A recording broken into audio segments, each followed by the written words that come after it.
Hey, this is Stephen Platinum, your friend in wrestling, with Platinum versus Backlash. It literally just ended. It's right around 10 o'clock.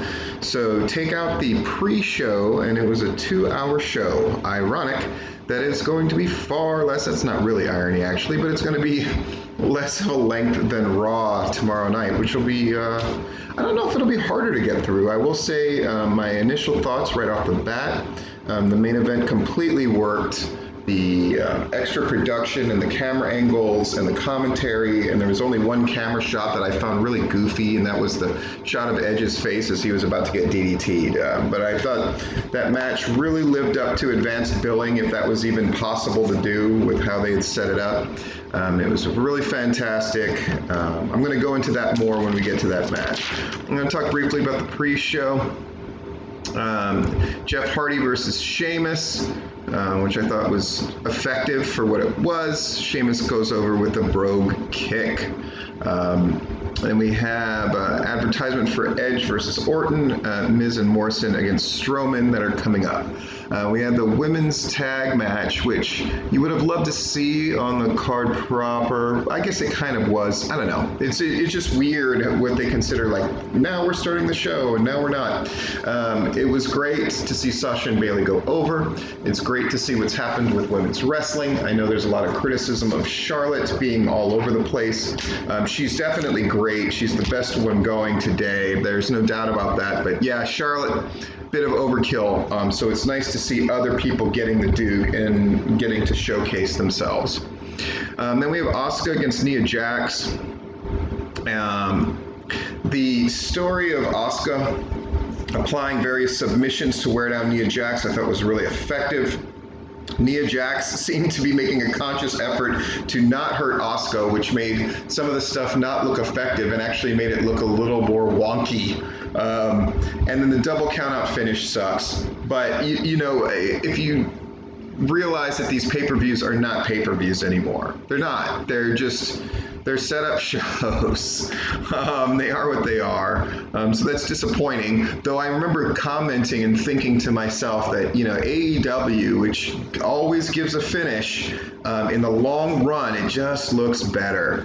A decent MVP promo to set up their thing, where they show a bunch of clips about the Strowman stuff, including the dirt sheet when he was on the dirt sheet with Miz and Morrison, and all the video leading up to the match between Miz and Morrison and Strowman. Again, just so many weird little elements that they're putting in at the last minute, like, oh, only one of you, whoever gets the pin or the submission wins the title, the other one doesn't. So now we have the story set up. But again, wouldn't that be something that was already established before? It's just WWE, it just shows just a kind of a lack of care and concern in many cases. We get to see the music video, which was lame as shit. That thing was not good. It was not funny. Whatever. I know people are going to get in contact with me and going, no, Steve, it's subjective. Yeah, of course it is, but it sucked. It wasn't funny. Strowman comes out. That entrance with the train and all that really looks great. Strowman, when you're the face champion, the problem is you have to show a lot of vulnerability, and that doesn't really lend itself towards Strowman, though I'll say he does a very good job here. Really making their offense look credible, and then he eventually overcomes. They land a great double team move, and then Miz breaks up the pin, so Morrison can't win, regrets it, and then soon after Strowman hits his power slam and wins. Okay, then we get an AJ interview where he promises something cool is going to happen on SmackDown. That would be a first. I'm just kidding.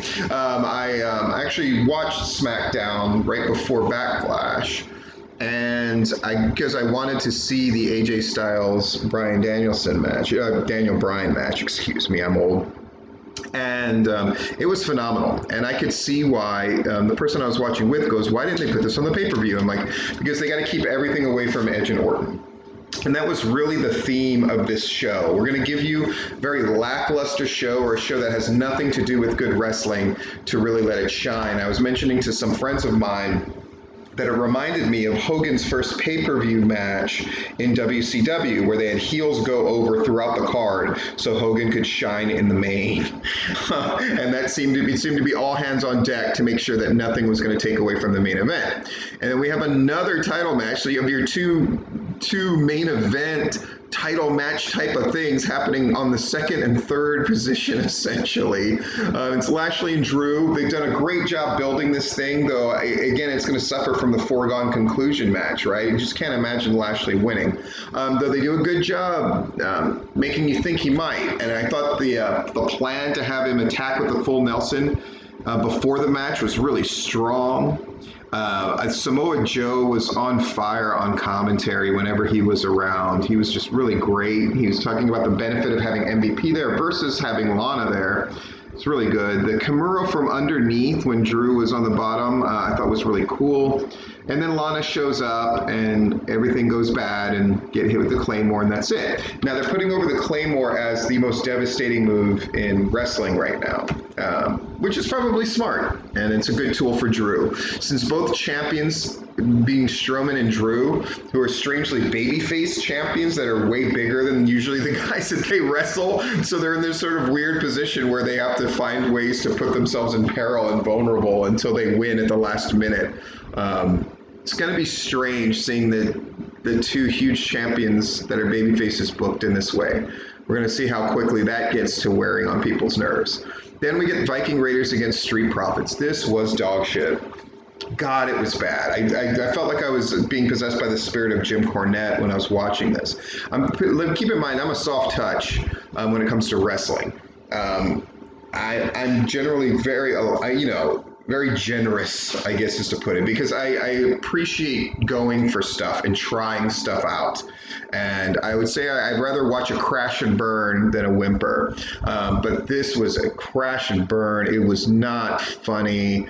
All the shit with the bowling ball, and I've got a bowling ball. And again, I brought this up in multiple Raws where they've had the Viking Raiders against the Street Profits in this anything you can do, I can do better bullshit. And I keep saying, like, where's the heat? Do these guys have heat with each other, or are they getting along? And this further exacerbated this. It's like sometimes they were trying to kill each other. And then they'd go right into we're okay with each other, we're joking with each other. And then they were working together to fight these ninjas.